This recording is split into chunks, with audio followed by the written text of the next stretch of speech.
Now we are going to read the whole poem and we are also going to do the explanation of each stanza.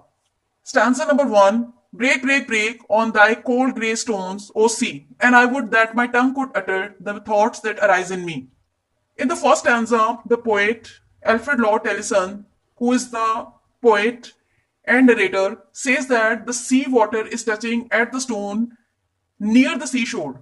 In this poem, the poet looks sad or depressed. Why the poet looks sad or depressed or frustrated? Because he says that sea water cannot move or make noise while he cannot utter or express his thoughts. The sea is loud, but the poet is unable to express his thoughts. Therefore, the poet wishes that if he could express his thoughts in one way or the other. The repetition of the word break, break, break conveys a sense of despair and emotional turmoil. On the cold grey stones symbolizes the harsh, indifferent reality of nature. Sea is personified and addressed directly as O sea. Here the poet uses figures of speech as apostrophe and caesura. Sea is served as a powerful image of vast and natural world without having emotions or feelings. Further, the poet says that I would that my tongue could utter. The speaker or the poet expresses longing to convey his deep inner thoughts, feelings, or emotions. My tongue could utter. This suggests that his deep grief or emotional pain, which is too deep to be conveyed or articulated. Here, the poet refers to thoughts which might be his grief or sorrow mourning over the loss of his dear friend. As the poet is unable to express his feelings or deep pain, sets a tone of melancholy.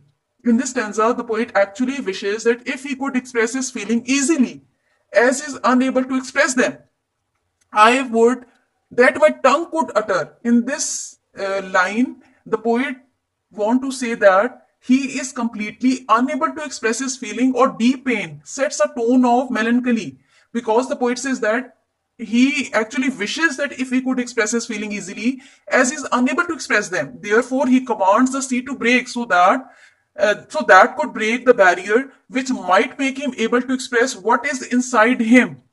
And I would that my tongue could utter the thoughts that arise in me. The sea might play this role. Therefore, he commands the sea to break so that that could break the barriers which might make him able to express whatsoever is inside him. And what is inside him? Definitely the grief, the death of his dear departed, dear friend. What is inside him? The cold grey stone are symbolic of the hardened heart of his inexpressible grief. There is a struggle, like the struggle of the sea waves on the stormy shores. So grief keeps his thoughts, his speech, and his whole life in check. Stanza number two. Oh, well for the fisherman's boy that he shouts with his sister at play. Oh, well for the sailor lad that he sings in his boat on the bay. In the second stanza of the poem, the poet shifts from the imagery of the sea to the personal reflection of life. The poet compares or contrasts the carefree lives of the fisherman's boy and the sailor boy with the poet's own sorrow. As the poet says that, oh well for the fisherman's boy that he shouts with his sister at play. So this is the carefree life of fisherman's boy and the sailor boy, because they are completely free. They are doing whatsoever they are pleased to do. Actually, the poet compares himself with the happy people around him. He says that people are happy whether they are together or alone. They are all happy and having no grief. The poet is consumed by the grief of his dear departed friend. His dear friend has died. The poet, the fisherman's boy or the sailor's boy, plays with his sister. The poet envies the sailor who is singing and brother and sister who are talking to each other. But the poet actually finds no one with him to talk to share his feelings. So the poet somehow envies the sailor's boy because he is unable to express his thoughts. He does not have anyone to share his feelings. The sailor boy sings in his boat, as the poet has given contrast here, which emphasizes the poet's feeling of loneliness, making it more tensed or depressed. Everything around him serves as a reminder that life is fleeting, because everyone is busy in his work, whether it's fisherman's boy or the sister who are playing or talking to each other. Oh, well for the sailor lad that he sings in his boat on the bay. In the same way, sailor's boy is also very happy because he sings in his boat. The exclamation oh, well, suggests the poet's envy of sailor's boys' simple joy or happiness, being together happy and contented. It further suggests that these young people have losses yet to come. They haven't met losses in their life yet. The tone of the poet suggests as if he is longing for the happy and carefree life as well. The poet also wants to have such life like they are having right now, because these people, these young people, have losses yet to come. They haven't met them yet. So the poet is also longing for the good days to come, the carefree life to have. The poet says that life is full of joy for the fisherman's boy and daughter who are laughing, enjoying, and singing merrily. The poet is happy with the happiness of fisherman's boy, but he is sorry because he cannot share it. Stanza number 3. And the stately ships go on to their haven under the hill, but oh for the touch of a vanished hand and the sound of a voice that is still. In the third stanza, the poet sees the ships moving to their haven and are contented. The poet says that the ships which are moving, stately, which means grand, ships go on to their heaven. Heaven is basically a place of safety or refuge under the hill. But oh, for the touch of a vanished, which means gone or disappeared hand, and the sound of a voice that is still. A voice that is silent refers to someone who has died. So in the third stanza, the poet basically sees the ships moving to their heaven, to their refuge, and are very contented. Graves are not pleasant heavens. He says, vanished hands refer to the hands of the poet's friends. It has become invisible. Voice that is still refers to the sound of the poet's friend. It cannot be heard anymore. The poet says that ships are moving towards their destination, to their safety place under the hill. The poet says that he has no destination or he has no plan of life and he misses his dear friend. As the poet is talking about vanished hand and the voice that is still, his voice and touch used to be very soft and tender. The poet says that, oh, for the touch of a vanished hand and the sound of a voice that is still. So the poet misses his voice and his hand. Therefore, the poet says his voice and touch used to be very soft and tender. This line shows the intensity of the poet's grief. The poet also talks about the stately ships going on to their destination.